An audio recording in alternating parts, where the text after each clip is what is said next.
Otherwise, guys, let's get the party started. Are you ready to welcome? The one and only Nathan Ricks.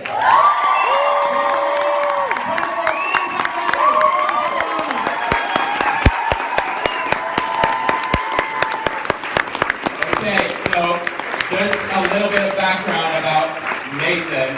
He's the founder and creator of OTG. So One Team Global is one of the only support organizations we have in network marketing on this kind of scale. And OTG supports you guys' business in a huge way. Wouldn't you agree? Yeah! And he's the founder and creator of that. On top of that, he's built an enormously big organization with Nu Skin. And my favorite story is when he got started, his goal was to earn $100,000 in 1 month after 1 year. So after 1 year in the business, his goal was to earn $100,000 US. Do you think he did it? Yes. He was very, very, very, very, very, very close. What was the number? 99, 6, 41, 28.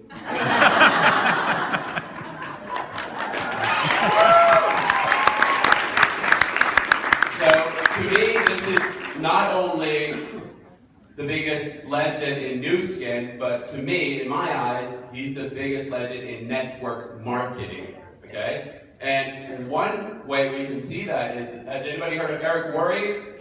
Yeah, he interviews all the top network marketers, and he's done like hundreds and hundreds of videos. Guess who the most watched video is? Nathan Ricks.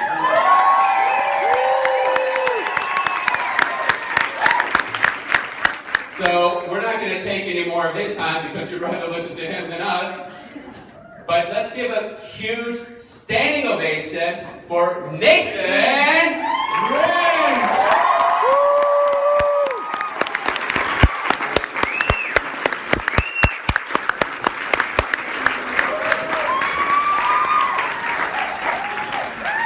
Good morning. Can y'all hear me okay? All right. This is great. Boy, bright and early. What is it? 8:30? Okay. This is fantastic. Have you all here? So bright-eyed and bushy-tailed, as we would say. Well, most of you probably know my story, if you've been online at all. So I won't rehearse too much of that, but I just want to say how pleased I am to be here. We had a great meeting in Madrid yesterday, last evening. About 600 people there, and I think you guys beat that.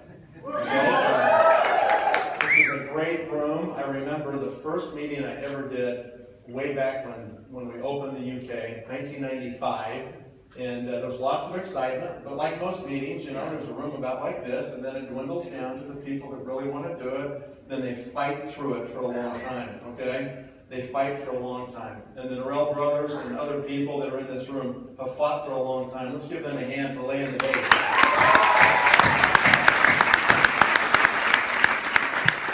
And so you're blessed with great leadership. And I hope you listen to them and to what they ask you to do. And these principles that we teach in One Team Global, they're tried and proven all over the world. Doesn't matter what country, what society, what currency, what language, it doesn't matter. You know, the basic principles that help people be successful in this industry. They reduce friction. They allow you to go faster, right? And accomplish more with less brain damage. Isn't that what we all want? Of course, right? And that's exactly what they allow us to do. So today what we're going to do is just talk about a couple of unique things. I want to spend about an hour and talk a little bit about the basics of becoming a millionaire in this company. Like, what does it take to do that? I'll speak very directly. I hope I don't offend anybody, but I'm just going to tell you the way it is. That's my MO. I don't beat around the bush very much. I'm a businessman, and when I got approached about Nu Skin, I simply wanted to understand how the business worked, okay? Frankly, I wasn't that into the products, to be honest, okay? For me, it was a vehicle that was going to take me from my current financial position to a place that I wanted to be. Now, I didn't have any way to compare whether the products were good or not, so I gave them to my wife. My wife was a Clinique lady, right? And she said, these are way better. They're way better. And that was good enough for me on the products. I thought if they're good, if they're that good, then, you know, X% of the population is going to end up using these products. I just want to make sure they're in my network so I get commissions on that consumption, right? So for me, it was purely a business proposition. And that's probably kind of skewed the way that I look at the business all the time, as I kind of always look at it as a business. So I hope today, this morning, while we're here together, that you'll kind of take my perspective. Maybe you're a completely product-oriented person, and there's nothing wrong with that, okay? That's perfectly great, all right? Maybe you'll actually pick up a little bit more about the business and how I look at it as a business. Because, you know, frankly, if I can't make a lot of money every month, I'm not that interested. No matter how great the products are, I'll be happy to use the products, but I'm not going to put my time and effort and energy and my focus of my business life into something unless it really is fantastic. So I've said this many times before, all right? I think Nu Skin is the best business on the planet. I've got other businesses, and they have their risk and their brain damage and the things that you don't have to have in Nu Skin. And with Nu Skin, you get this amazing business, gives you huge upside potential, big time leverage, even global leverage with literally no risk. And that combination of massive potential with literally no risk is something you can't find anyplace else. Typically, when you get huge upside potential, there is huge risk attached to that. Huge leverage, huge risk, right? Not in this case. This is an anomaly as we look around the world, and that's why people that are really thinking about those parts of the equation eventually figure it out. They gravitate to this business. They understand what it is and what their objective is, what they need to do to create this ongoing, recurring income stream that can sustain them for the rest of their lives. And that's why we're here. Nu Skin, at its very core, is a vehicle. Okay? If you take the onion of Nu Skin, you peel away all the layers of the onion, and you get right down to the core of what this really is, it's a vehicle, right? It's a vehicle that allows us to accelerate and compress time. So instead of taking 40 years to try to accomplish something, we can compress that down to 5 years or 10 years maybe, and then we can be done. We don't have to worry about money the rest of our lives. That's what attracted me. You know, I mean, when my brother-in-law recruited me, those were the kind of concepts that caught my attention. You know, he said you can go out and keep doing your real estate, but every year you're going to start over.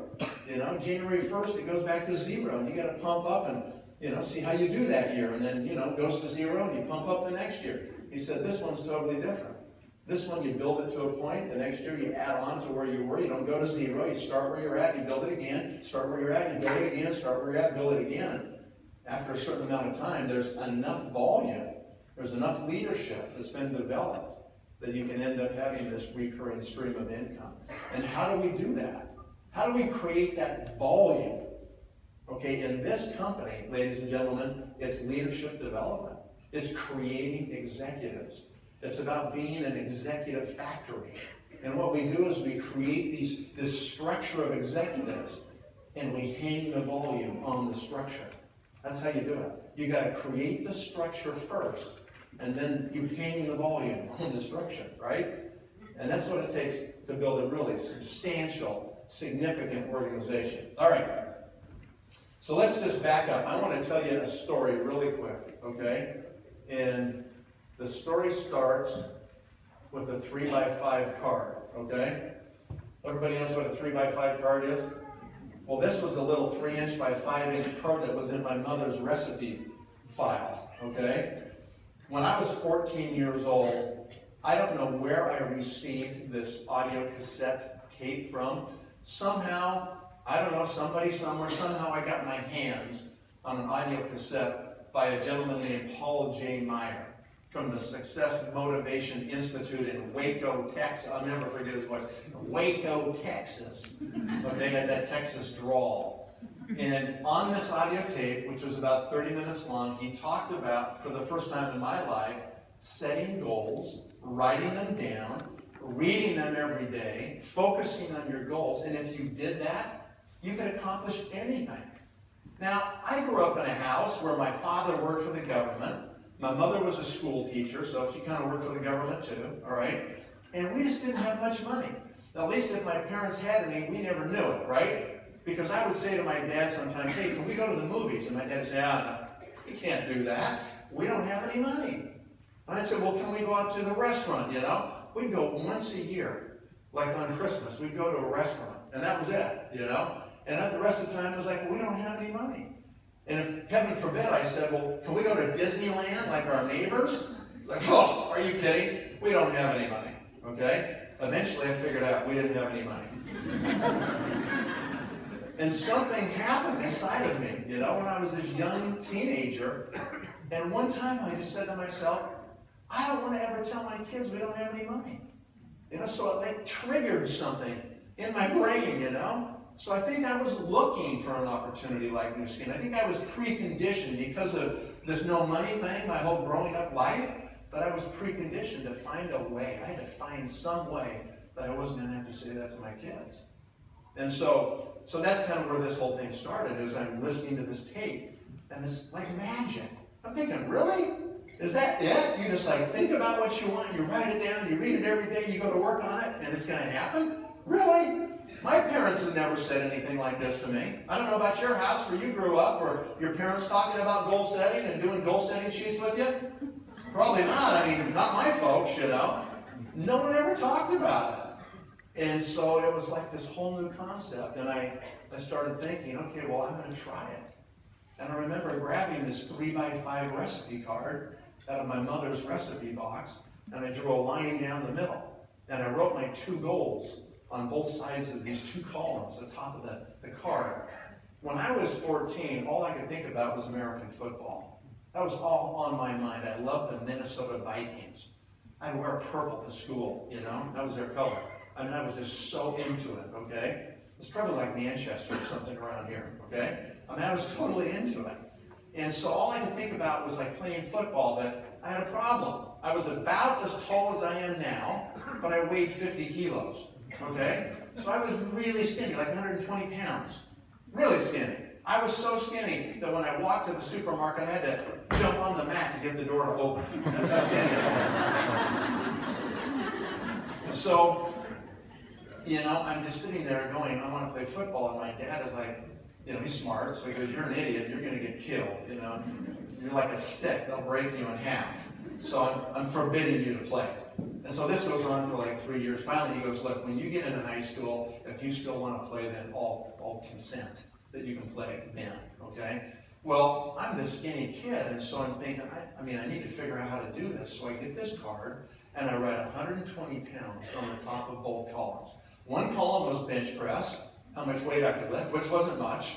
And the other column was my body weight, which was about the same, right? And every time I would focus on these goals, I would just start to like work out. I met these 2 guys at a youth recreation facility in my neighborhood where they get kids off the streets. And these guys taught me how to lift weights. They were like coaches. And they said, you got to eat a lot. You got to start eating a lot of food. Okay, fine. So I get up for breakfast, tell my dad, Papa, more food, okay? I go to school, I buy 2 or 3 school lunches. I put those in, right? I go work out, then I go home, try to get all the food I can get, then I wait for my father to go into the living room and start reading the paper, and I sneak back into the kitchen, right? And I grab more food. So this house where we live, we have no money. We get 1 set of clothes for school in the fall when it's time to go back to school. We go to the store, we buy our clothes for going back to school, and heaven forbid I grow out of my clothes. And that started to happen. So 2 or 3 months later, you know, my legs are starting to get bigger, my butt's getting bigger, you know, my chest is getting bigger, and my dad's like, okay, what are you doing? You know, because we're not buying any more clothes. You understand this? And I said, yeah, okay, fine. I didn't care. You know, I got my goals written down, right? Every morning, I wake up, I've got this 3x5 card pasted on my dresser in my bedroom. Every day I wake up, I see the goals, okay? Once I'm at 130, I cross it out, I write 140. Achieve that, cross it out, write 150, 160, 170, 180, 190. I'm doing this for years, okay? My friends who are my coaches say, hey, it ain't happening fast enough. You need to start like drinking protein. You got to get protein drinks, okay? You got to keep eating everything you can eat at your house, but you got to get protein drinks too. Okay, fine. So I buy a blender and I put it in my coach's office because at this point my father's taken to rationing my evening meal. My father's putting on my plate what he wants me to eat. There you go, son. Okay? And so I have to resort to these other tactics to get more calories and more protein, right? And so I hide this blender in my coach's office so my dad doesn't know about it. On the way to school on Monday mornings, I go to the supermarket, I buy 2 gallons of milk, I buy 5 dozen eggs, I've got my can of protein powder in my coach's office. I get there before school, I put in the milk, I put in 6 raw eggs, I put in 2 scoops of protein powder, blend that baby up, this thick yellow goo that just stunk, you know? Hold my nose and just chug this thing out of the blender and try not to barf. Seriously, my stomach's revolting. I'm like, stay down there. Like that. I finally get my stomach settled down. I go to do my classes, 2 to 3 school lunches, go work out, back to the coach's office, milk, 6 more eggs, 2 scoops, hold my nose, keep it down, go home and play like I'm starving. Dad, come on, let me have more food, right? Read the newspaper, back in the kitchen, go to get more food. Okay, 9 o'clock, I'm in bed. How come? Because they told me that's when you grow, between 9 and midnight. So I was never not in bed at 9 o'clock, right? I had no social life. I didn't really care. I was all about football and lifting weights and getting big, right? These friends tell me you need more protein at night. I'm like, oh, brother, what am I going to do? My blender's in my coach's office. So I go to the supermarket. I buy these cases of tuna fish. I have a can opener that I've hidden in my dresser behind my 3x5 card. When my father's down reading the newspaper, I crank open a can of tuna fish, chicken of the sea. I drain the oil on the shingles outside my window, my dormer. I get rid of the oil. I snarf the tuna fish. I have to learn to throw left-handed. I put the lid back in, and I dispose of the evidence in my neighbor's lilac bush. True story. And that worked fantastic for several months until winter came and the leaves fell off the lilac. I'm back in the yard raking leaves with my father in the fall. My dad goes, look at our neighbors, what a bunch of pigs. They throw all their cans in the bush, you know. Yeah, it must be. And I said, what's that oil spot outside your window? Right there. Don't know. That was my life, you know. I grew so fast during high school, my coach called me his plant.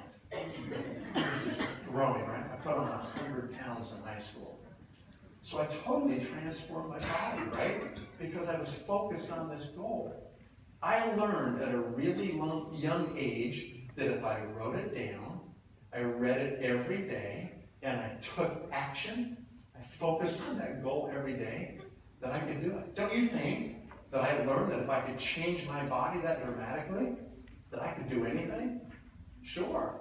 I feel so grateful that I learned that lesson so early in my life. So I brought a few pictures just to show you what I used to look like. Yeah, that's me. That's not my girlfriend. I couldn't get one at that point, right? So I was kind of a porker. Yeah, there you go.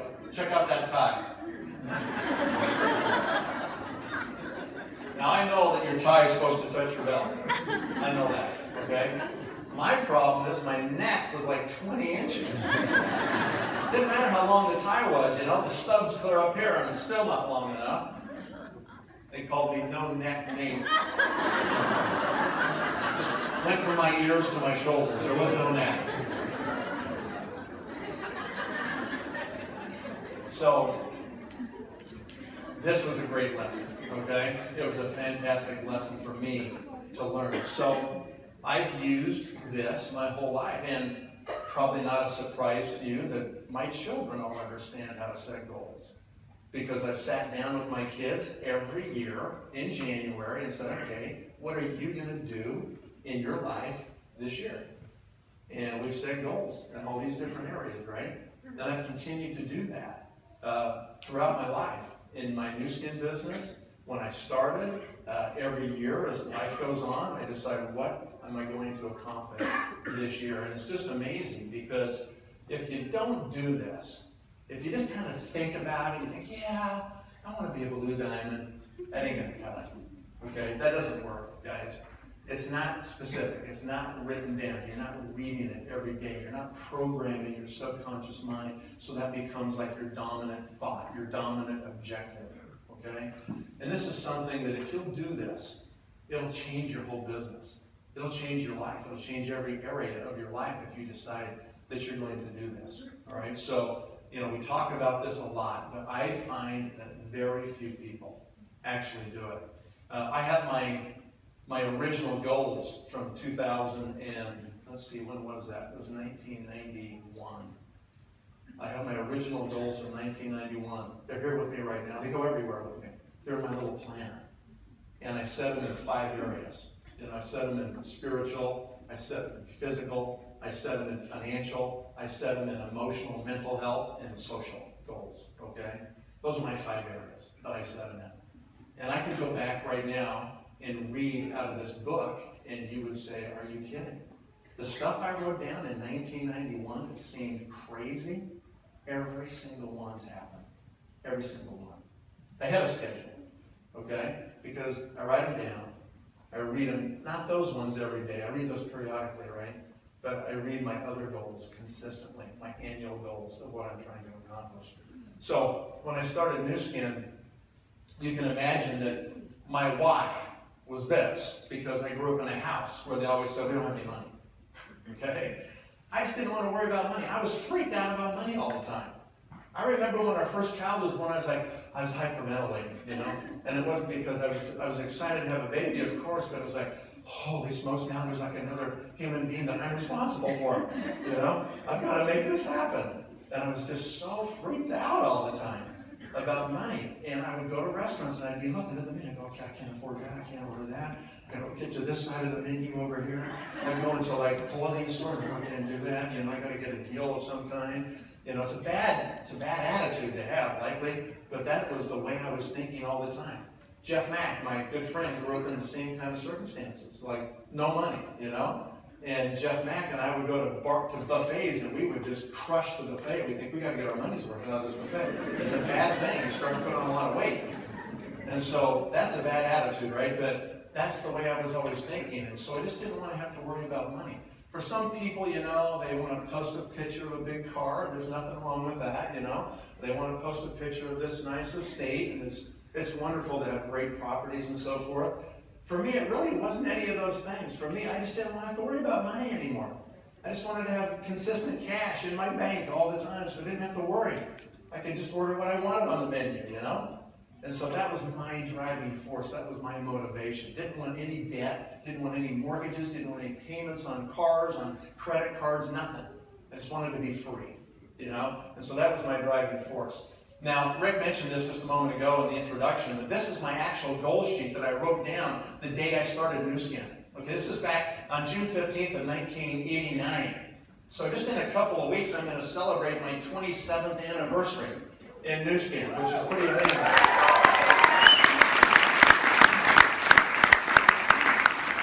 And you can kind of see that that's what I did write down. Make $100,000 per month by building a large Nu Skin downline in 1 year.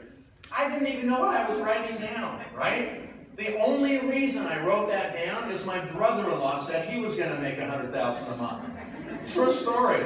I had no comprehension about what that even meant. Like, how big of a team would I have to build to make that happen? I just thought, you know what, if he's going to do it, I got to do it. I can't let him beat me. I'm competitive. And so I'm going to write down the same thing. And I did.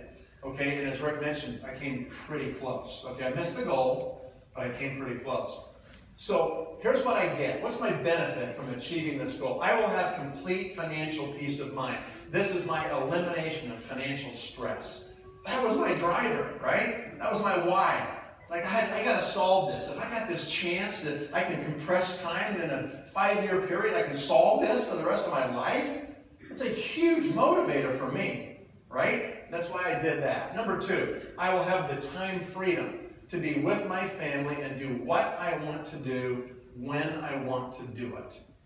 Now, for a lot of you, that's got to be a motivator, How many of you are tired of other people controlling your schedule, controlling your time, telling you when to be someplace, when you can take a break, when you go on vacation, when you go home, those kind of things, okay? That's not a good existence. You know, it's just a job. A job is a job is a job, okay? They're only going to pay you enough to keep you coming back. They will never pay you enough to set you free. They don't have to.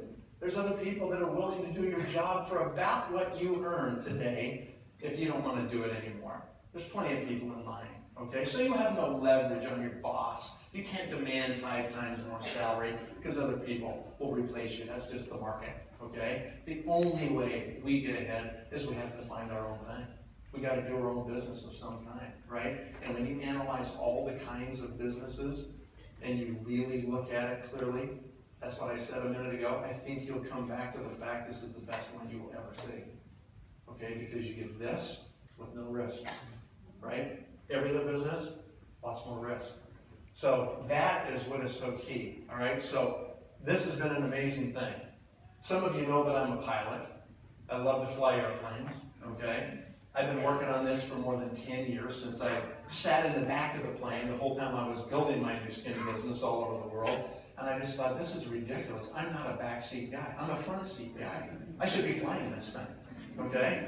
And so I decided to do it. And I found a guy that would just fly around to my Nu Skin meetings with me, and he was an instructor. And I just hired him and said, you're not going to teach any other students, you're just going to teach me. I'm hiring you. You're going on all these trips with me. And of course, he became one of my customers on LifePak and everything. And so we started just doing that. And otherwise, I couldn't have done it, you know, with my schedule, unless I just was able to hire this guy to go with me. And so I bought this airplane. And then every year they come with an upgrade, and I'm a sucker, so every year I buy a new airplane, and I just keep upgrading. When I bought my 5th airplane from the same company after 5 years, they brought the whole factory workers in and thought, this guy's an idiot, to buy 5 of these in a row, you know? And they gave me a big award for being the guy who bought the most airplanes from the factory, right?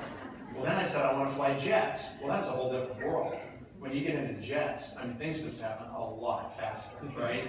And so you got to really be on your game. It's a whole different kind of process. And so I went through all those steps, you know, and finally I got my ATP, my Airline Transport Rating license last year. So I could go fly for British Airways if I wanted to, right? But of course I wouldn't do that. They don't pay enough, right? So that's what I decided to do. This is one of the things that makes you free. So in my life, it's really simple. I can say to my wife, let's go down to our beach house, you know, let's just jump in the plane, just get online, follow the flight plan with the FAA. We drive to the airport, you know, they know who we are, they just open the gate, we drive right out to the plane, they've got it waiting, they've already put the fuel on, everything's ready to go, we just get out of our car, the valet takes our car away, our bags go on the plane, we fire up the engines, we land down in California at our beach house. And, you know, we get Uber, just Uber over. It's really simple, right? And there we are. I mean, it's like an hour and a half. It's incredible, you know? I wouldn't even be through security. The plane would be closing the door by the time I land if it was a commercial flight, right? And so it's crazy. I don't have my plane here in Europe, and it's driving me nuts. I'm like thinking, I need to be in Stockholm like this afternoon, you know? And how am I going to make that happen? It's just pure luck. I can find the flight. Hopefully it doesn't screw up, right? And I actually get there. Talk about freedom. Talk about the ability to control your life and your time, right? You just say, okay, let's just go here. Let's just go there. It's incredible. I mean, it's incredible, okay? So, a lot of fun to do that. Number 3, I can grow equity positions in my business empire much more rapidly. Well, I didn't have any business empire at the time. I wanted one, but I didn't have one yet. And I thought to myself, well, Nu Skin will be my cash cow. That's what will generate the cash so that I can actually buy these properties. You see, I came from real estate into Nu Skin. I was a broker, and I would broker other people's properties, whether I'd sell them or lease them for people, and I was getting real estate commissions in doing so, right? And I always said to myself, this kind of stinks. I actually wish I owned these properties instead of just brokering these properties, right? And so it was always in the back of my mind that someday I just want to make sure I've got properties like this. And Nu Skin was kind of, when I began, it was like a means to an end. There's probably some of you in this room today that are here and you're thinking, you know, I mean, maybe this isn't my first choice, but I get it. I see that I can leverage myself. I see that I can create this recurring stream of money. So I'm going to actually do this. I'll actually work really hard and I'll build this business because I have another objective. I've got another goal. I've got something else I want to do with all that money. Okay? And some of you, that may be your motivator. For me, it kind of was. I thought, I'm just going to crank Nu Skin out for 5 years. I'll be done. There'll be this residual stream, and I'll just get back all my real estate stuff going. I'll buy the properties instead of broker the properties, and that'll be my plan. Well, here I am, 27 years later, and I'm still doing Nu Skin maintenance, right? You kind of have this, fall in love thing with Nu Skin, right? You love the people, you love the company, you love the development that happens. You love the change that you see in people and that you see in yourself. It's just this phenomenal personal development laboratory that challenges you to the nth degree, right? And it's just phenomenal to be part of it. So that was why I wrote down number 3. And then you have to talk about the obstacles to achieving your goals, right? Number 1, negative people. When you start in this business, all you have is your belief. It's just this attitude you have that you're excited and you want to do this business, but you've got no experience. It's like you're really vulnerable, You run into well-meaning people that want to protect you from yourself. Anybody ever run into people like that? Oh, Nathan, let me tell you, I know you've been to those meetings and I know they've got you all excited, but those things don't work. They don't work. Don't get sucked into that. Anybody ever run into that before? Okay? And it's just amazing to me that these well-meaning people have 0 experience with our business. None whatsoever. It's kind of like if you wanted to make a really cool restaurant and that was your goal and your objective, would you take all of your advice from people who failed at their restaurant businesses? Or had never even tried to build a restaurant? Or would you go seek out the best restaurants and find the owners and say, hey, how did you do this? Tell me the intricacies. How does it actually work, right? I don't understand why people listen to people that are clueless, that are absolutely ignorant about network marketing, that have never done it, know nothing about it, really. Got some superficial, freaked out, weird understanding. They don't even get it, okay? Listen to the people who've actually done it. Listen to the people who've been in the trenches, who've been slogging it out, hand-to-hand combat, right? They understand what to do and how to do it, and how to build a business. And so negative people are a problem, right? Now, if that negative person's your spouse, I don't know what to tell you about that one, okay? It's hard to get away from them, right? Hopefully you can convert them over, bring them to a few meetings, help them understand a little bit about what it is. You gain their support and maybe even their assistance at some point. But my strategy was just next. There's a lot of people in the world, man. If I run into people that are booger eaters, I'm not going to sit and hang around them, okay? I'm going to be next. I get away from you. I'm not sticking around, right? I don't need you to destroy my attitude. Ladies and gentlemen, you got to guard your attitude like crazy. You can't let people trash your attitude or your belief, okay? In the beginning, it's all you have to hold on to because you don't have other successes yet in your business, right? So that's what you have to do. I remember one time when I was about, 12, 14 days into the business, high school friend, really good guy. We collaborated in our real estate transactions together. And I just really respected him, and he's been my friend from high school. We played football together and everything. And finally, I got up the nerve to call him. And I said, Scott, I need to come talk to you about what I'm doing. And I said, I am so pumped. I've never been so excited in my whole life. And he goes, what is it? I said, I'll tell you when I get there. He goes, okay, come down, at this time. So I jump in my car, I drive downtown Salt Lake City, I go up the elevator to the 9th floor where his office is, and I walk in, and I say, I'm here to see Scott, the assistant. She knows me. She goes, okay, just go to the conference room, we'll be in a few minutes. And I got my little Nu Skin blue bag. I don't know if anybody's ever seen the original blue bags from Nu Skin. Like, if you could ever buy one on eBay, you should do it, put it in a museum, okay? So I've got this little blue bag, I've got some products in there, I've got my little homemade flip chart with my goals on the front. And I go sitting in this room waiting for him. He finally's in a hurry. He comes, he goes, okay. He goes, what's up? And I said, Scott, I have joined this company out of Provo called Nu Skin. I have never been more excited in my life. I said, the company is amazing. The products are phenomenal. Give me your hand. I grab his hand. I've got my hand lotion with a pump. And I go, squirt, squirt, squirt, like that. And all of a sudden, he just looks at me, and he kind of recoils. And he pulls his hand out of my hand. And he's looking at me, and he says, what's happened to you? as the lotion's dripping through his fingers, and it's going splat, splat on the glass countertop on the conference room table. He said, what's happened to you? He said, we used to do multi-million-dollar real estate transactions. Now look at you, you're selling hand cream?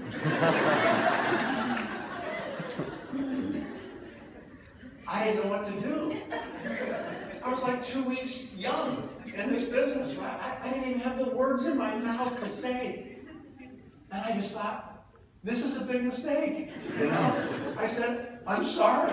I don't even have a tissue for you to wipe your hands off. But I'm out of here. I literally was so freaked out, and it was like, I'm asking myself, what am I doing? What am I doing? You know? And I grabbed my products, I zipped up my blue bag, I went out of there. I just said, I'm sorry, it's a mistake. I'll talk to you later. I went down the elevator. I'm walking to my car in the parking structure. I'm just fuming. I'm so mad at myself that I didn't have any response to that. I remember I opened the door to my car and I took the bag and I threw the bag as far as I could across the car. It smashes into the passenger side door, lands on the floor, and I slammed the door, and I'm just sitting there gripping the steering wheel. My knuckles are white. You know, I'm like, why didn't you say something? You should have said something, you know? And I just sat there and I thought, maybe I shouldn't do this. Maybe I'm not cut out for this. You know, maybe this all was a big mistake. And I remember I pulled out of the parking structure and I had this little audio tape from a guy named Mark Yarnell, and I plugged it in my player and I started listening. And he was talking about the dream of Nu Skin. And I said, that is why I'm doing this business. It's not about the hand cream. It's not about squirting somebody, okay? It's about freedom. That's why I'm doing this. Okay, it's about freedom. It's just about consumptive products in a large network that create volume, that create freedom. Okay? And you know, since that time, you know, I've actually talked to him about that experience, you know? And he felt bad. He actually heard the story that I'm telling right now on YouTube or something, and he goes, hey, I didn't mean to like crush your dream, man. Most people don't, right? He's a phenomenal person, actually. Still not in our business. He said, man, I probably should have done it. I said, well, not too late, you know. You can do it now. So anyway, I just thought, you know, I'll just avoid people like that. I'll guard my attitude. I'll restate, reinforce my goals. That's going to keep me moving forward. Keep my focus on the big picture, what I'm trying to accomplish. The next one, lack of focus. I could be distracted. Now, by definition, every one of you are in this room because you're an entrepreneur. There was something about this business that tickled your entrepreneurial, you know, curiosity. And you decided there was something here that you should be involved with or look at. And it's probably because you do look at things. You're probably a little more open-minded than the average person, and so you find yourself here today. Because we're entrepreneurs, we're all born with entrepreneurial antennae. You've probably never noticed these before when you look in the mirror, but they're right here. They're right here on your head. And they're always kind of interested in the new thing. Okay? And what happens is we join Nu Skin and we try to get focused and stay focused, you know, and after a week or two, we're out there recruiting, we're talking to people, and somebody says, hey, look over here, check this out. And we go, what? What's that? Really? Oh, wow. Okay? We go, no, get back on track. Get back on track. A couple weeks later, hey, look over here. Oh, yeah. Wow, that's really cool. Oh, get back on track. Okay? That's the problem. These things are always just kind of on a swivel, you know. They're just kind of like not completely focused because that's their job. You're an entrepreneur, right? So what you have to do, you know, when you join Nu Skin is you have to retract your antenna. Here's what you have to do. Everybody, just go. And then take 2 screws and screw them into your head. Just lock them down. And 2 weeks from now, somebody's going to go, hey! And you're going to go. And you can't do it because you're focused, right? That's the key, you guys. You've got to stay focused on your business, right?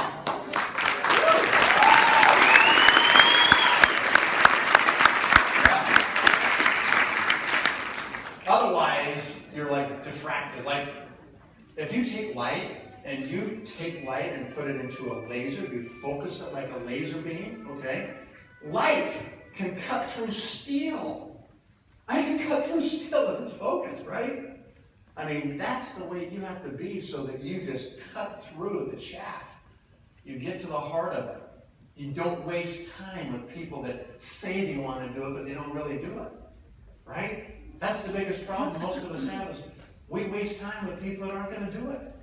You know, we have this false hope that we need to hang on to them somehow, right? And we're kidding ourselves. We're wasting valuable time. We got to move on sometimes, right? So stay focused. And then number 3 was I would quit. I would maybe just do something stupid and quit, right? And my answer was never quit. Never, ever, ever quit, right? You have to be a finisher. You know, most people in this world don't know how to finish. It's easy to start anything. It's hard to finish, okay? You want to set a great example for your children and your grandchildren? Be a finisher. Don't be a quitter. You quit things, that shows them that they can quit things too, okay? So what you do when you make a commitment, you're careful about the commitments you make, but when you make a commitment, you finish it all the way to the end, okay? So that's what you do. So don't quit. Never quit. Learn to finish it. Thank you. If we always quit things, if when they get hard, we walk away, we never learn the personal lessons we need to learn in our lives because we just keep walking away from those lessons when we finally get confronted with them, right? And it's the same in our relationships with our spouses, children, you know, people we interact with on our teams. You know, we have to have direct conversations. We have to be open. We have to face those things and work through them. I'm plenty screwed up. I've got a lot of things I got to work through too, right? But we have to just keep pressing forward and keep doing better. Let's talk about the obstacles, okay? So these are the things that everybody will face. Every one of us in this room will find out that, you know, these are the 3 main things. So number 1 is yourself, right? My good friend Lon Wardrick would always say there's only one person you really have to recruit. That's yourself, right? How many of you have kind of this debate every day? You've got your dream stealer person on this shoulder. You've got your positive new skin self on this shoulder. And all day long you're like, yeah, you should do this. This is like the greatest thing ever. Read your goals, be focused, talk to people. No, we're like, oh, this is really tough. That person was really rude. I don't know if this is ever going to work. Did you sit there and find yourself going between these 2 people all day? Have you never really made up your mind that this is it? That you're fully committed? That you're going to do this no matter what? You know what? Stop torturing yourself. I mean, you spend so much energy going back and forth. Just make a decision, okay? Just decide this is it. There's no going back. You're not going to quit. You're just going to go forward, right? You're going to get better. You're going to figure out how to make it work. That's the way you need to do it, for sure. Do you guys have the hokey pokey over here? Yeah, you know what that is, right? You got 1 foot in, you got 1 foot out, you got 1 foot in, and you shake it all around. You do the hokey pokey, and you turn yourself around. That's what it's all about, right? Is that it? Yeah. That's the problem with most of you in this room. You're doing the hokey pokey. You got 1 foot in, then 1 foot out, right? Stop it. Just jump in, both feet. Make a commitment, right? Just make sure you're going to do it, no matter what. Okay. Rejection. This is just part of it, you know? You're going to get rejected, right? Has anybody here got 100% yeses? No. You know, you are going to face rejection. And frankly, it doesn't have a lot to do with you, or with new skin, or with anything like that. It just doesn't, okay? Getting all worked up. So, it has to do with where people are at personally. Okay, now, a lot of you have heard me talk about people being someplace on the clock, right? I'm convinced that people are ready, they're open to hear about something new when both hands are straight up at 12 o'clock. But our problem is most people, we find them at 3 o'clock or 6 o'clock or 9 o'clock. They're just they're not quite at 12 o'clock where they're really ready. So you approach people, you talk to them, and they don't see it. They don't get it. And sometimes we think, well, was it me? Was it the words that I used or didn't use? And certainly, words are important. Probably the tone of your words are more important than the words themselves. Okay? But it's not like you have to be perfect or spend 22 days practicing this line that you're going to talk to somebody with. Okay? It's not about that. It's about talking to enough people that you find the ones that are at 12 o'clock, that they're ready to actually hear it. And you can't take all this other stuff personal if they're at 1 or 2 or 3 or 5 or 10 o'clock. Because they're just not there yet. They're not open yet. Okay? I'm looking for people that have been beat up enough. They're finally at a place where they're open. They're finally ready to look for something. They're finally sick and tired of being sick and tired. Right? And they're ready. They're ready for change. They're looking for an opportunity. That is when we have to find people.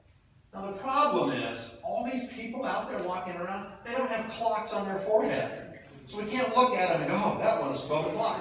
I want to talk to that one, right? The only way we find this out is we have to talk to them. We have to approach them. And that's why you have to talk to lots of people to find the ones that are ready. When you find people that are at 12 o'clock, you can't say the wrong thing to the right person. This doesn't almost hardly matter what you say.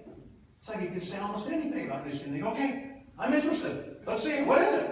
Okay? Then you find people where you've practiced, you've done your presentation, and you've just got it wired. And you sit down with somebody, you give them the best one you've ever done. And they just give you this blank stare like, I don't get it. No, I don't see it. You're a bit incredulous. Like, what are you talking about? That's the best presentation I've ever done. And you didn't get that? What's wrong with you? Are you mentally retarded? What's your problem? Right? They're not at 12 o'clock. They can't see it. It's nothing to do with you. Okay? It's about where these people are at. And so that's the key. Our problem we have is that we'll go out and we'll start recruiting, and because we have fear is what stops us from talking to people, right? Because we're afraid, we experience fear that limits the number of contacts that we do. And so we'll talk to a certain amount until we kind of think, well, I've got enough. I've got 5, or I've got 7, or whatever, I've got 10 people. And then we just start to focus on those people alone, right? And we just kind of think, well, now it's your turn to bring people, And we stop recruiting people ourselves. We just kind of go into management mode, and we start pounding on these people. Well, the fact is, a lot of these people are not going to really do it. They think they want to, they may join, and then they get distracted, right? They can't stay focused, okay? And so they're probably not going to do it. And they stop calling you back, or you leave messages, they don't return them, they're not exchanging with you. And all of a sudden you feel like, I'm losing them. You get more desperate. So you try to hold on to them tighter. I feel like I'm losing you. What's going on with you? Are you losing your interest in Nu Skin? Well, of course they are. That's what they're supposed to do. They're not focused, okay? And so we just sit there, in essence, we beat on people, like, come on, Nathan Rex is coming to town. Don't you know you need to be in the room? We sit there and we pound on these people that don't want to do it anymore. We're dragging dead bodies around. It's exhausting, isn't it? Does anybody know what it means to drag dead bodies? You think they're alive, but they're not really alive. Right? But you bought 5 tickets for the meeting, so you got them by the hands. You're dragging them in the room. You're rubbing all the hair off the back of their head. And you flop them up into their chair. And they're sitting there, half dead. And then you bring me over and say, Nathan, meet my team. I look at your whole team. Wow, great job. I see you're dragging dead bodies.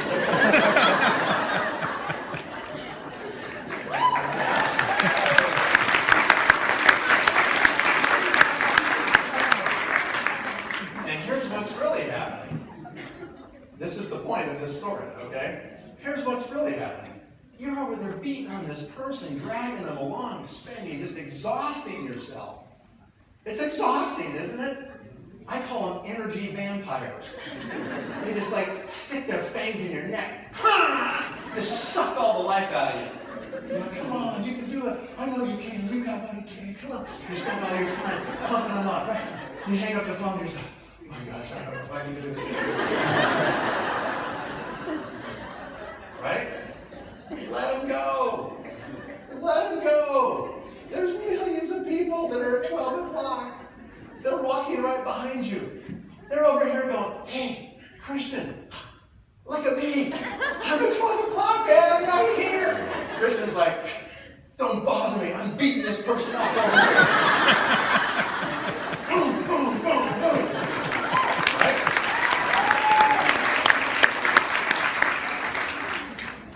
So stop dragging people. Only work with people that always call you back, that have energy, that are recruiting and talking to new people. Don't try to convince anybody, okay? Only work with people that are at 12 o'clock and ready to roll, okay? You can't waste your time. If you're not getting a response back from people, you can't invest your time. Time is your enemy. Time's going to make you expire in this business unless you have success. And so you have to hurry. You're in a race against time. Okay, you want to move quickly, don't waste time. And that means, a lot of times, that means letting go of people, like maybe before you think it's time. Okay? So that's what you have to do. Okay, let's see, we did rejection, discouragement. Okay, what's that one? Well, this is where people are at 12 o'clock, they're psyched, they join, okay? They even retract their antenna for a little while. They become executives, maybe even gold or lapises, right? And then all of a sudden something happens, and typically it's nothing to do with new skin. Sometimes it's relationship problems, something happens, parents, children, job, something, right? And they actually get really distracted and they quit. And you go like, really? How could you quit? Well, this is a bummer for you because, maybe you're a lapis and you recruited these 2 people, they've become executives, you're so excited, 2 more and you're going to go to Cape Town or something, right? And you're just like you're on the plan here, and then one of them quits, and it's a real bummer, right? You go like, back to gold? Oh, that's painful, right? So then you pump up and you go recruit, you find another one, get back to lapis, okay? And then you try to hold it, make sure these 2 people are solid, and you think, I gotta get to Cape Town. So you recruit 2 more, and you become a ruby. You actually made it, okay? So now you're going to be qualified instead of maintain, right? You actually maintain and you get on your trip to Cape Town. But on your way, one of them quits. So you actually show up in Cape Town as a lapis. Shh.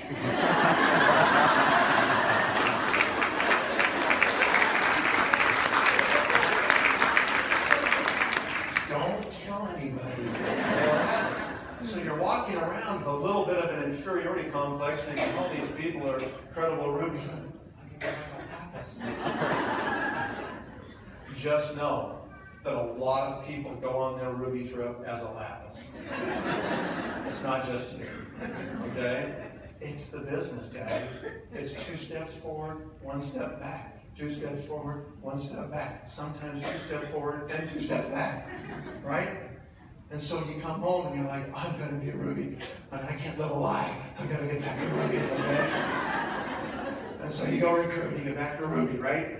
You hold them, okay? They're solid. Then you go get the 2 more. Become an emerald, right? Meet it. Back to ruby. Boom. Back to lapis.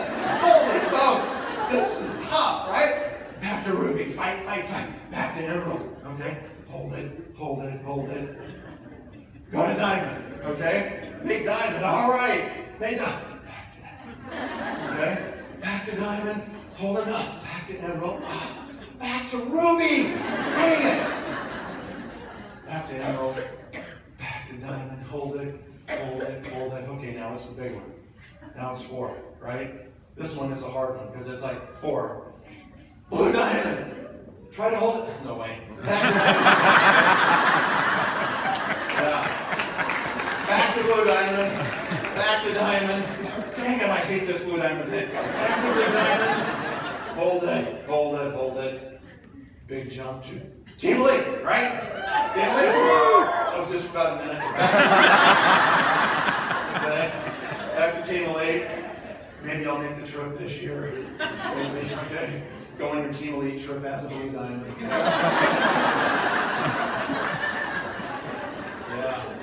Back to Team Elite. Eventually, Team Elite. Eventually, Business Builder Team Elite. Lots of money. Okay. That's the business. Okay?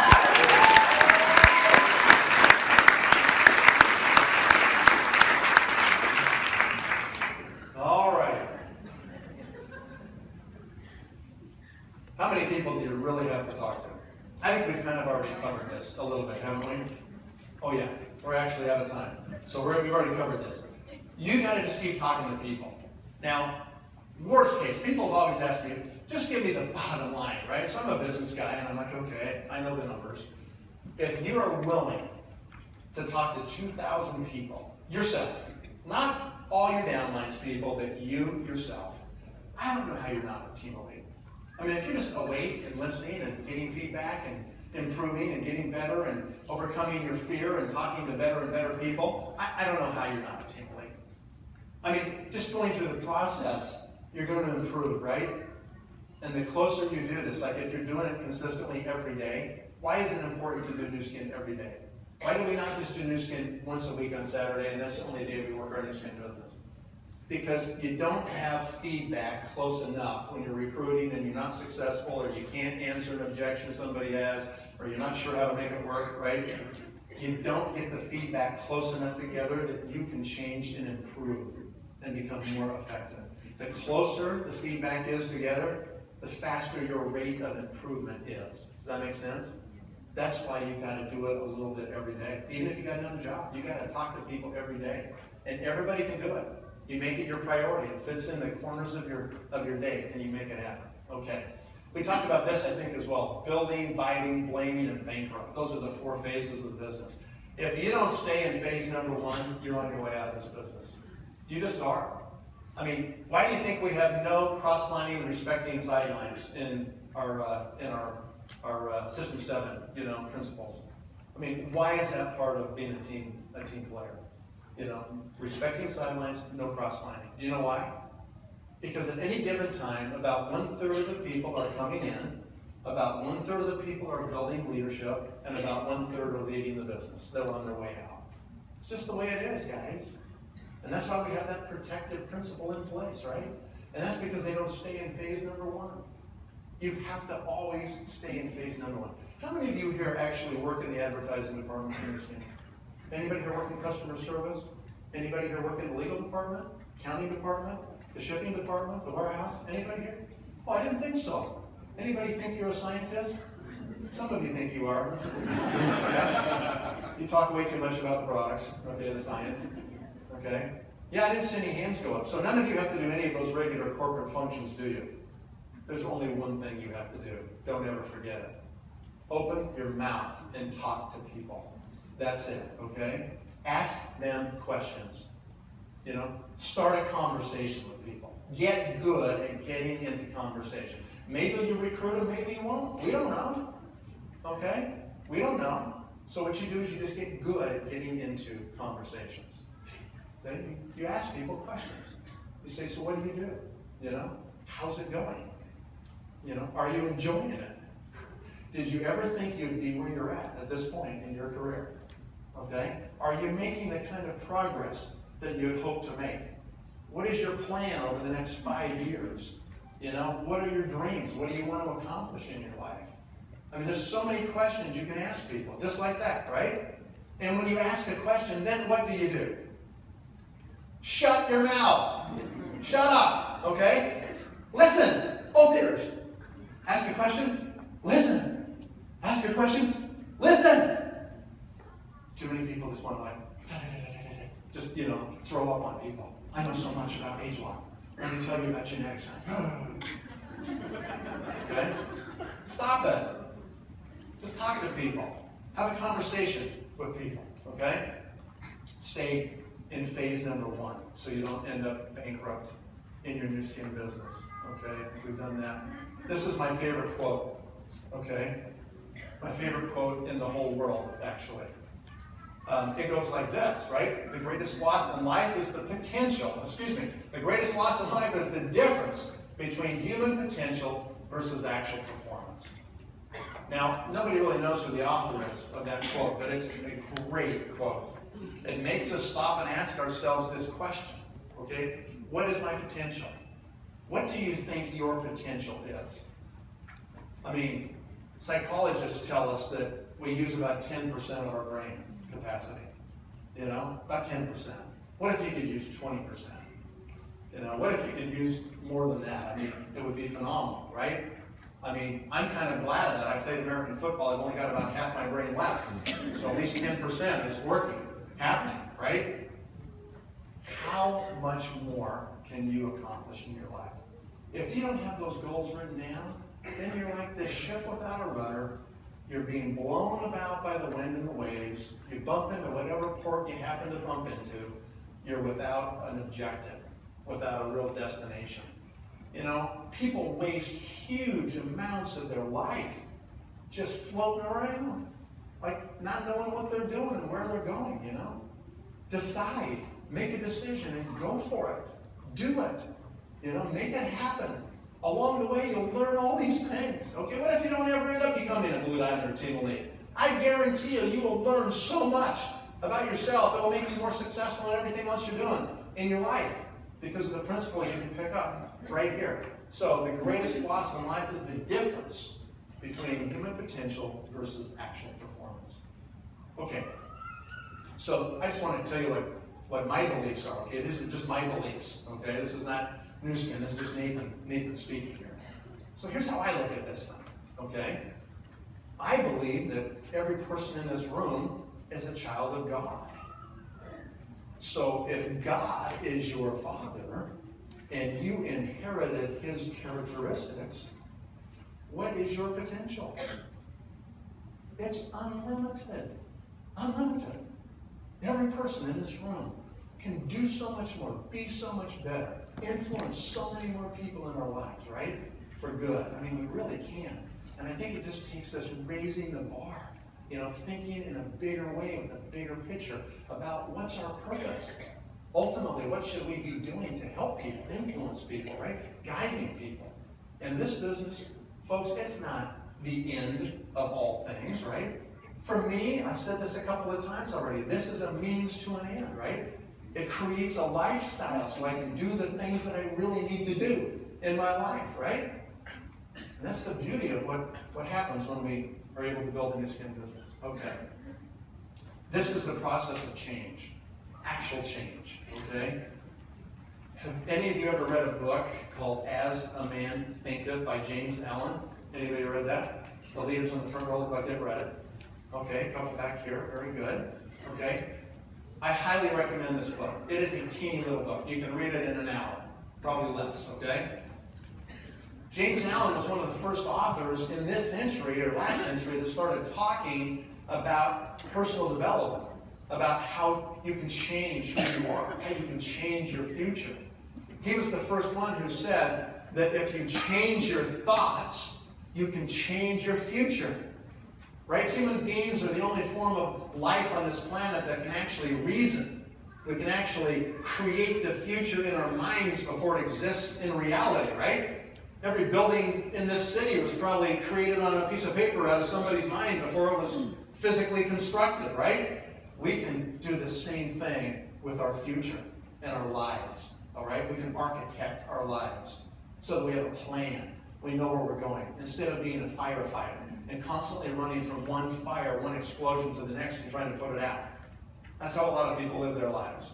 And a lot of people inflict their own fires upon themselves because they're stupid. Okay? Stop being stupid. You know, make better choices. You know, do things that make sense, not dumb things. And then architect your life so you have a plan and you can actually change your future. James Allen likened our minds to a garden. He said, your mind is like a garden. He said, be careful what you plant in the garden, because that's what's going to grow in your mind, okay? So what do you do? What should you be planting in your garden? Positive things, right? Positive thoughts, I actually read the Bible, scriptures every morning for about 30 minutes because I want to ground myself with positive truth. Walmart stores. Ridiculous. I'll think of it in a minute. Okay. I read his autobiography. Sam Walton. Gosh, there you go. So I just finished reading Sam Walton's autobiography a couple months ago. What an inspiring story of a guy that just fought against all odds and became the biggest retailer in the world, right? I mean, there's so many great books that you can read of people that have accomplished amazing things that can motivate you. I mean, I get super motivated when I read about those people that are willing to, plow through it, Because every business has problems, right? Everybody knows Elon Musk, right? Y'all know Elon Musk? Tesla, right? Solar City and SpaceX. I mean, the guy's a consummate entrepreneur. I read an article about him a few months ago, and they said, what's it like being an entrepreneur? You know what his answer was? He said, well, being an entrepreneur is like staring into the abyss and eating glass every day. That's what it is. Not much fun, okay? Staring into the abyss and eating glass. That's what he said, okay? It's tough. It is tough. Everybody wants to tell you why things are not going to work, why it's never going to happen, right?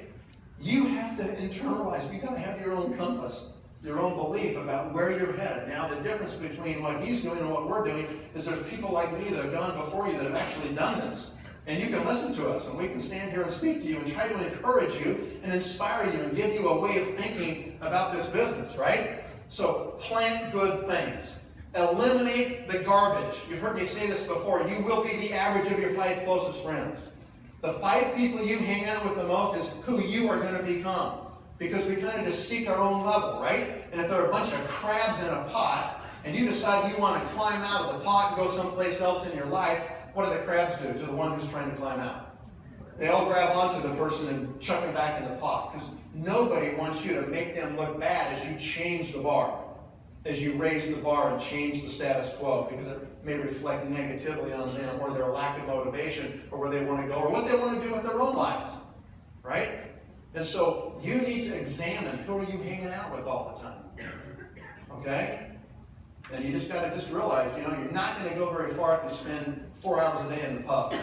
Okay? Ain't going to happen. You got to decide, do you want to change your future or not? Do you want to go out and associate with people that are motivated people? You're going to find a lot of those motivated people right here in this company that can lift you, that can inspire you, can give you a bigger vision of what you're capable of in your life and in your future. So those are the things that you need to do.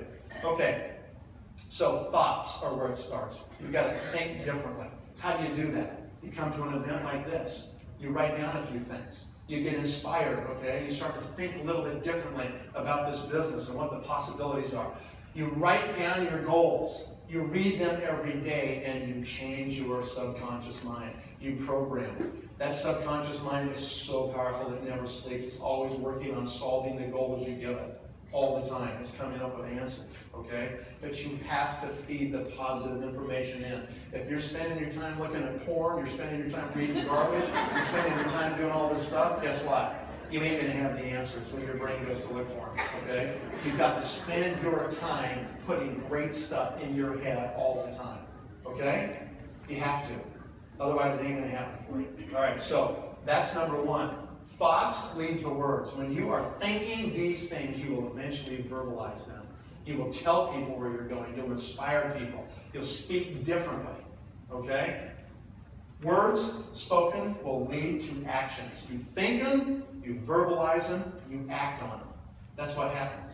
Okay? So, actions. You have to take action on a daily basis. Actions repeated over and over again become habits in our lives. Right? 21 days. Doing something consistently 21 days. You just created a new habit in your life. And so we have 2 kinds of habits.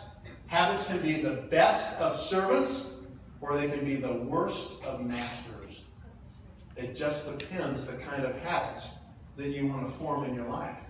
If you want to smoke, and you want to let that be your addiction, and you want to be owned by your cigarettes so they are your master, and you have to jump out of meetings and smoke and get a smoke outside, and you got to do whatever you got to do, then that will run your life. That will be your master. Okay? It's the same with any addiction. I don't care what it is. Okay? On the other hand, you can form good habits. All right? What is a good habit that you can do that will serve you well? Be the best of servants your whole life. Reading 30 minutes a day of something positive and powerful. That can transform your whole life. It'll change the way you think. It'll plant great things in your garden, and you'll have a massive harvest. Okay? Another one is move your body every day. Okay? It's called mind over mattress. Okay? You have to get out of bed in the morning. If I don't do it first thing in the morning, it doesn't happen. Okay? So 6 a.m., I am up and I am doing my workout. I did it this morning, even after getting here past midnight last night from Madrid. I still got up at 6. I still went to the gym this morning. I still got my workout in. You know, it's a priority. You know, you'll do things that are your priorities, won't you? You'll find a way to always do what your real priority is. So you can't lie to yourself. You got to be honest with yourself and say, where am I really spending my time? Am I doing it in the things that should be my biggest priorities? Okay, so you have to figure out how to be disciplined on these things. And so you have to do that. If you do that, this body is a miracle. This body is how you will derive all of your income pretty much. Will come from the efforts of this body, okay? At least initially. It'll come because you have the energy and the brain and the focus and you're willing to be consistent and do it, right? Most of your enjoyment will come with your body and your brain, okay? You got to take care of them, you know? We're in an anti-aging business, guys. A big part of it is staying fit and staying healthy, right? And being an example to people. And so you have to make it a priority, okay? You know, these things, that's just a couple. There's tons of other things you can do that are positive habits, okay? I'll give you one more. It's negative talk. People all the time, I hear people go, oh, I shouldn't have done that, I'm so stupid. I tell my kids, don't ever say that. You are not stupid, okay? Don't self-talk yourself into stupidity, okay? Just say something like this. When I do something like that, I go, that's not like me. I'm way better than that. I shouldn't have done that. You see the difference? Just little things like this, where the way we think and change our brain. You probably think I'm insane, but when I'm home and I ride my bike up the canyon, this is a major workout. And I get up to this little place where the mountain stream is running under this bridge, and the mist is kind of blowing over the bridge, and you can just kind of sit there and get misted and cool off after you just cranked out this bike ride. And I'll go to the bridge and I'll put my bike there and I go like this. Yes! You can do anything you set your mind to. You have to kind of look around, make sure nobody's watching. But that's the kind of positive self-talk that you need to give yourself, because a lot of times I feel like the weight that I'm carrying with my new skin business around the world and a lot of the needs people have is pretty heavy sometimes. And I need to feel like I can really do anything. So I have to tell myself that I can do that, okay? So, those habits, good or bad, and that's your choice, will create your character, okay? This is who you become. This is what the kind of person that you are. All of us in this room are in the process of becoming something, either to the good or to the bad, okay? That's the fact. Nobody is standing still. There's no such thing as the status quo. You're either going forward or you're going backward in your life, period. So as human beings, do you know when we're happy? We're happy when we feel like we're making progress. We're wired that way. You know, we want to do better, okay? And so that's what we have to decide that we're going to do. That is who you become, and your character fixes your destiny. This is the legacy. This is how people remember you when you're gone, okay? Thoughts lead to words. Words lead to actions. Actions repeated form your habits. Habits create your character, and your character. What time is it? 9:50? Is that what it is? Yep. So we got 30 minutes or so? Actually 20 or something? Okay. So, let's see. Why don't you guys bring up the, what do we call that one? Those are our grandkids. So we're just down on the beach in California hanging out, right? Probably can't see them too good, but they're a fun little crew. So we've got 6. I have 4 daughters, no boys. They say that's all my fault. It's okay. They're incredible. They married 4 good guys. Knock on wood. So far, so good. Okay. And So we have 6 grandchildren, but now 3 of them are pregnant this year. So we're going to go to 9 grandkids by the end of the year, all right? So I set some goals for my daughters when they were growing up. I told them I wanted 20 grandkids. We wrote it down. We read it every day. So it's only 5 each. You know, you guys can do one better than your mom and dad did, right? And so when we built our big ranch house up at our ranch in the Rocky Mountains, I built this big, huge room above the garage, and it's got 20 bunk beds in it. So we're all set up. I watched the movie, If You Build It, They Will Come. So it's all done, right? We're just waiting for them to show up. So we're rooting for them, right? So anyway, it's just such a blast. I mean, it's just so much fun hanging out with these grandkids and having fun, right? Not that it's not a lot of work sometimes, but that's okay. I mean, that's the legacy of life that I want to leave, right? Right there. So just a blast. Okay, there's those guys. Okay. Maybe you need to control it up there. There we go. Okay, we talked about the whys. I want to talk a little bit about entry points. What I've seen in Nu Skin is that not all time is created equal. There are certain times when certain things happen that your business, you're going to get a lot more results in certain time frames than you do in others with the same amount of work. So like right now, the UK is going through fantastic growth, right? Congratulations to everybody here. This is amazing what you guys are doing. If you ask, yeah.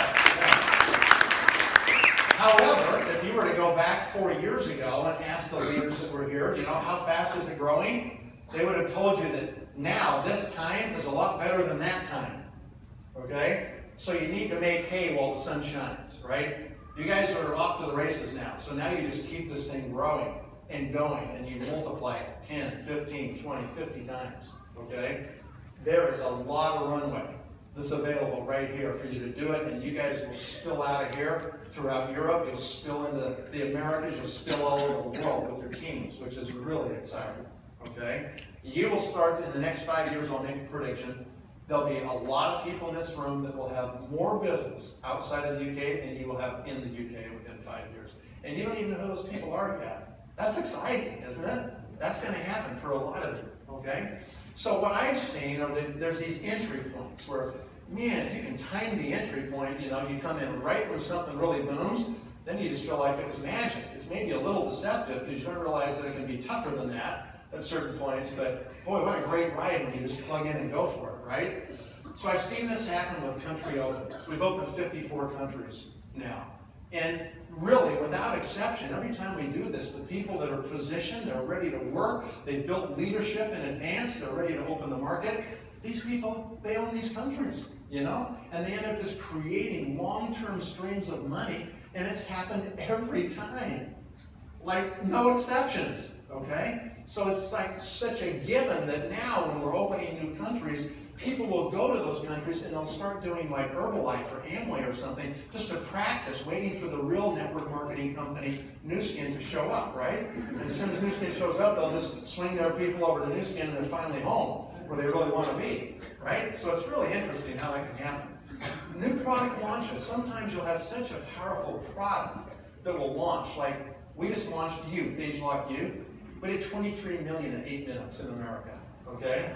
It is a phenomenal product. I mean, it's a really incredible product. So you guys will have that someday. I don't know when, but someday you'll actually have that launch here as well. And that attracts like a whole new kind of people, right? A whole new section of the population that maybe was not interested, but all of a sudden they understand what that product is doing and it attracts them. And so you have another period of growth. And then the same thing right here, this new category builders. So for example, when we launched the biophotonic scanner in 2003 in this company, and now we've had 3 iterations, the S1, the S2, the S3 scanner, okay? That completely changed nutrition. All of a sudden, other companies were bringing their customers to try to have us test them and see if their products actually worked or not, because we're the only guys who have the machine that can measure it, right? It's a monopoly. And we've now scanned 22 million people globally because of the biophotonic scanner. Now, it's not a business that probably a lot of you are focused on right now, but it was a huge movement in this company when all of a sudden we launched it. And it continues to have tremendous results because youth produces really high scan scores. Okay? So people can validate youth with the scanner. You're seeing the scanner just explode again all across the Americas. Okay? So these are all very unique things. Some stories are really strong stories. I think probably the strongest story we've ever had as far as a product story was the biophotonic scanner. I mean, I alone, just in the new downlines that I was able to build because of that device, I've made more than 10 million in commissions just from that one launch, okay? So that's what can happen if you find these category builders. ageLOC Me, in my opinion, is the best story we've ever had, okay? It is definitely a category builder, for sure. So I'm just gonna show you a couple of my thoughts on this so you can see what it is. Okay, in America, we talk about Keurig.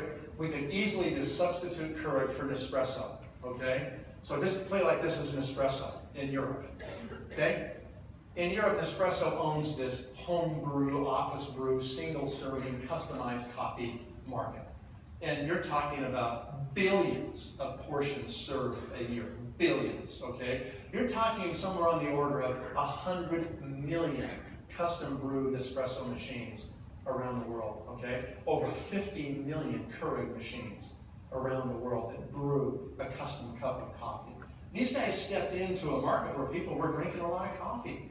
I don't know if anybody remembers the traditional coffee pots that people used to have in offices and houses all over the world. And if you wanted a cup of coffee, you had to brew a whole pot.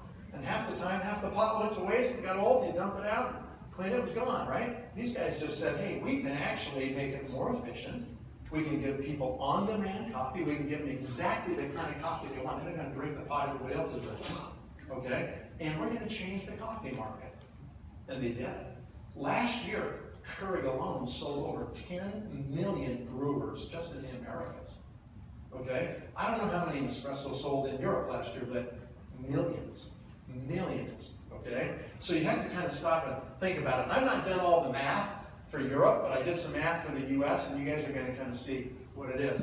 This was 2 years ago. 2 years ago, they sold over 30 billion servings of coffee. 30 billion of the consumable cartridges that go in the coffee machine, okay? The average consumption is about $30 a month for every one of those machines.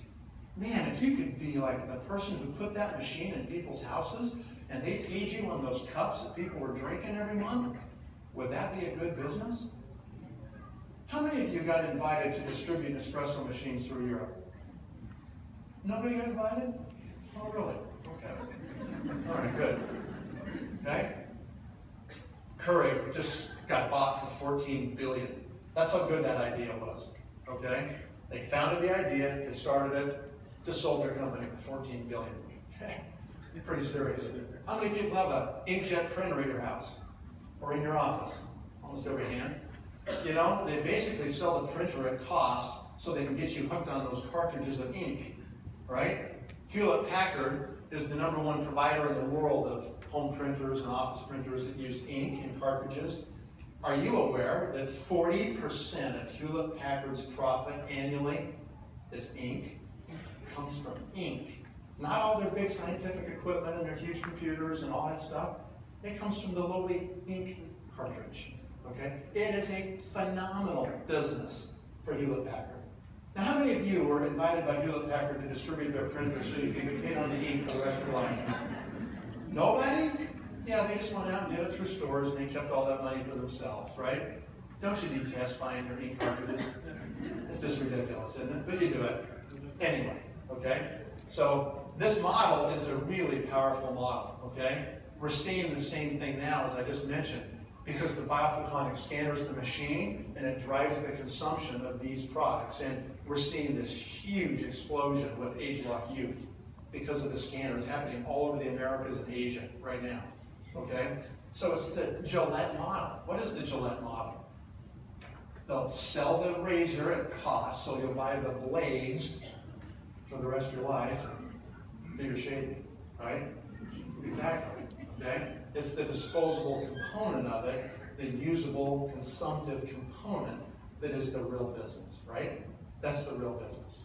Okay, the devices are just the means to create the monthly consumption. So Nu Skin went out 6 years ago, and they conducted a survey. They surveyed over 6,000 people, customers of Nu Skin products worldwide, in all countries where Nu Skin does business. They gathered all this data from this survey, and they brought it back to the home office in Utah, and they started analyzing the data. Guess what they learned?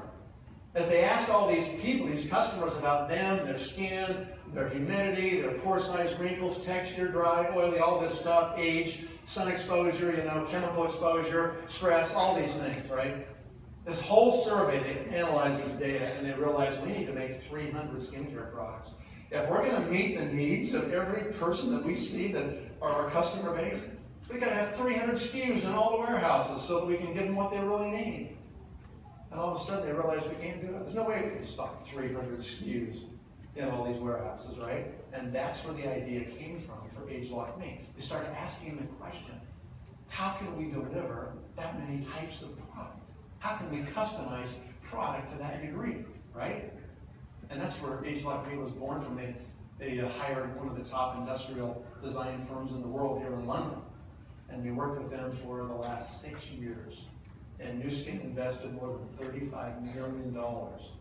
Tons of customer-focused groups, tons of technology, all these things they've done to create the most amazing product, okay, that I think I've ever seen in my career. And here's what's so great about this. It is so duplicable. What does that mean? Duplicatable? Duplicable? I'm not sure which word you want to use, they mean the same thing. Because you don't have to talk about science. All we do is we just take that device, we pop the top open, and we say to people, what does that look like? And they say, that looks like the cartridges in my inkjet printer. And you say, exactly right. Did anybody invite you to distribute inkjet printers so you could get paid on those cartridges? No, I didn't think so. This company is going to deploy millions of these devices in people's bathrooms. And you have the ability right now to get paid on those cartridges and that consumption for the rest of your life. That's it. That's the deal, okay? Why am I excited about it? Because it's a twice-a-day habit, okay? We sold over 4 million galvanic spas so far. 4 million galvanic spas. Do you know what galvanic spas reorder rate is? 30%. 30% of all those spas reorder the actual gels and keep using those spas. Most of them go in a drawer. Why? Because they're not a daily use product. If you have a daily use product, you form a habit. Exactly, okay? That's why twice a day use is a big deal. And the early compliance numbers that we're seeing are 2 times plus what we see with galvanic devices, okay? So it's a big deal, you guys, right? It's an amazing product. So they will continue to expand the line of cartridges. There's so many line extensions we can do off of this product. We can have a men's line of cartridges, multiple cartridges for men.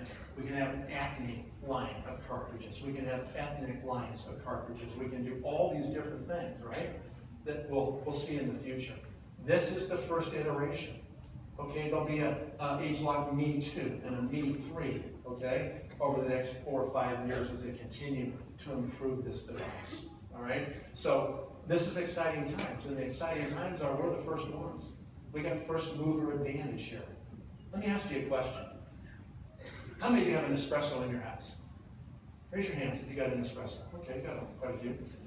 Let's say Keurig comes from America, and they come knock on your door, and they say, hey, we know you've already got an espresso, but we've got this Keurig machine. We'd like to replace your Nespresso with our Keurig. How much harder is it for them to knock your Nespresso out of your kitchen if you're already used to it, you know how to operate it, you've already got a whole stack of the cartridges, the cups, right? Is it tough for a new competitor to come in and displace an already installed machine in your house? Yeah, that's way harder than if you just get there first, okay? So that's what we're doing now. We're just going to get there first. There will be copycats. Right now, we already know that every major skincare company is trying to figure out how to make one of these machines. They're already on it. Truman Hunt, our CEO, told me about 3 days ago that they got a report back that the president of Shiseido in Japan had his engineers dismantle an ageLOC Me device and look at all of the components, and they determined that the patents were too strong for them to try to copy us. So they decided to shelve it for right now, okay? But the Japanese are cautious. They're more cautious than most, so that's not really good news. because the CEO of L'Oreal has already had his engineers tear apart ageLOC Me and look at it. And we heard that he stood in front of his room of his engineering department, and he said, really? He held up ageLOC Me. He said, really? Provo, Utah? Really? Provo did this? And you guys couldn't come up with this? The guy was ticked, you know? They're gunning for us. They're coming, you guys, because they have to. They cannot just sit back and not come after this market. We just changed the whole game. I hate to say it, but bottles are dead. Bottles are dead now, okay? It's all going to go to these customized, on-demand, 3D printed skincare machines. That's where it's going to go. And they're going to be in people's bathrooms all over the world, right? And our job is that we're first. I mean, all of us in this room, we will never find ourselves in this place again. We will never find ourselves in a place where we're the first mover in what is an absolutely enormous market like this, where we can do what we can do with this product, okay? Do you realize that if you build a team that distributes 1,000 of these products, these ageLOC Me's into bathrooms out there, 1,000 of them, that you will make $100,000 a year just on the reorders? Do you understand that? Do you understand if you build a team that distributes 10,000 ageLOC Me devices, that can make basically $1 million a year the rest of your life? You understand that? It's going to happen one time. It's going to be the next 4 or 5 years, and then the market's going to get pounded as people figure out how to try to work around our patents and come up with their own devices. Trust me, it's going to happen, okay? We have to get there first.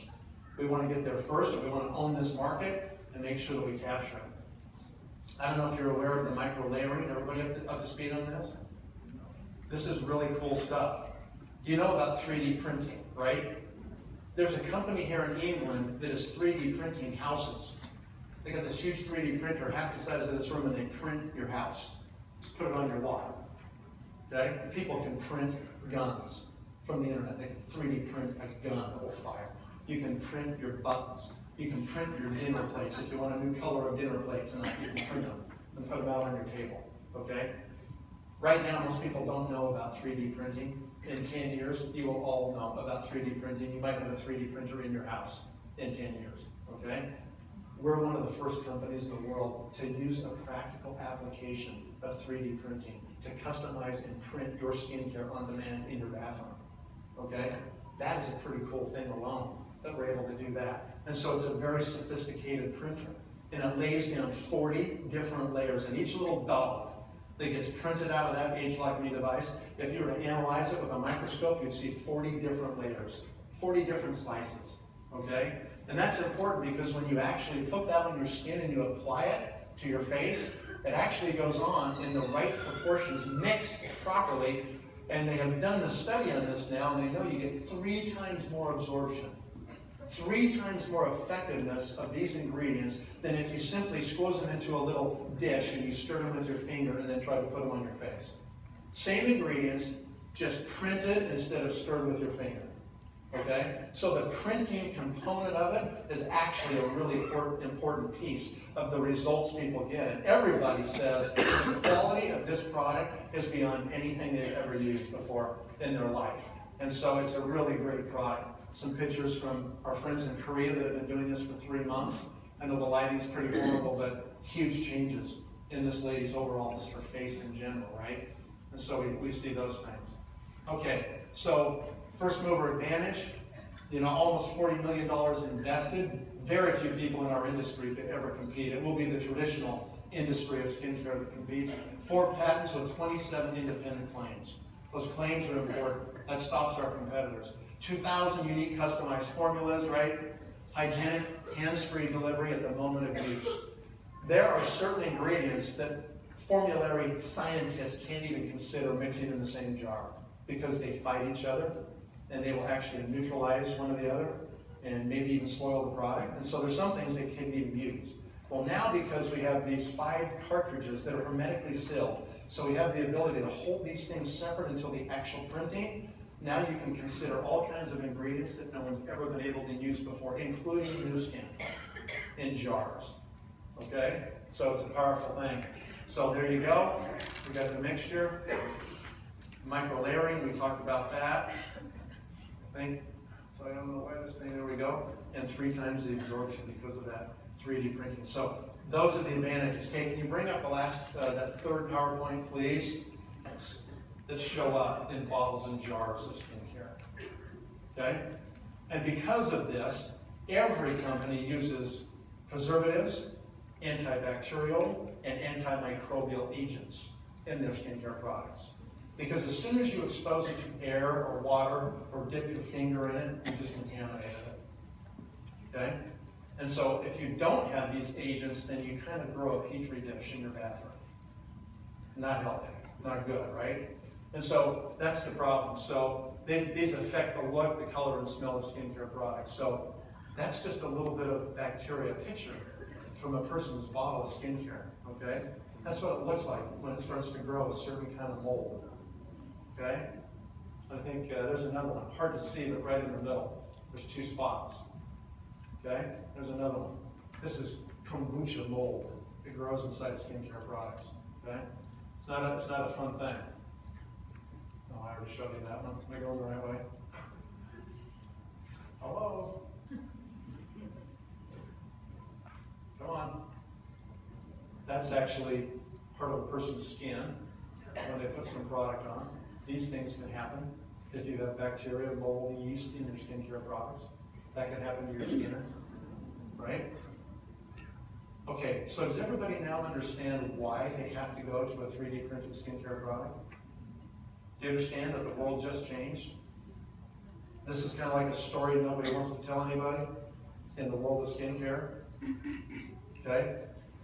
I don't think people are going to use bottles and jars anymore once the story's out. I think they're all going to go to ageLOC main devices. Okay? What do you think? Yeah, kind of sobering, isn't it?